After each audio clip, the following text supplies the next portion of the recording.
Okay, so Mark chapter 12, verse 6.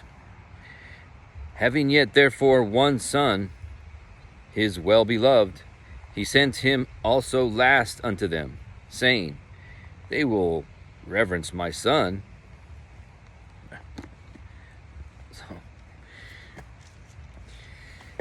all the other servants he sent there, they were getting beaten and stoned and killed. So he thought, well, if I send my only son, they're going to respect him at least, as he's my son. In verse 7, but those husbandmen said amongst themselves, this is the heir. Come, let us kill him, and the inheritance shall be ours. So they knew what they were doing.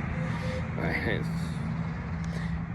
They didn't want to give anything back to the owner, and they wanted to take over the inheritance. They wanted to steal his land, steal his vineyard that he just built, you know. In verse 8, and they took him and killed him and cast him out of the vineyard. So they killed the owner's own, they killed his only son. They killed him and cast him out of the vineyard. Right. And then verse 9, what shall therefore the Lord of the vineyard do? He will come and destroy the husbandman, and will give the vineyard unto others. Right. Because Jesus is telling this parable. So in verse 9, he's asked, what is the Lord of the vineyard going to do? What's the owner of the vineyard going to do? And he kills his only son. All right. In verse 10, and have ye not read this scripture? The stone which the builders rejected is become the head of the corner. Right. So he's trying to correlate this parallel to the people there, right?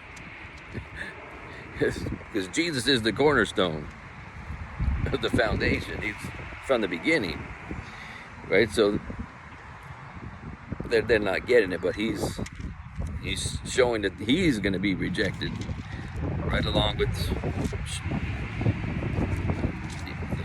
this parable that he's sharing to them. He's comparing, they might not see it, but he's comparing himself to the son of this owner of the vineyard.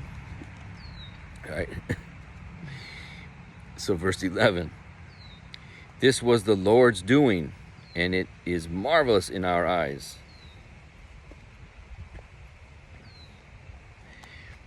Okay.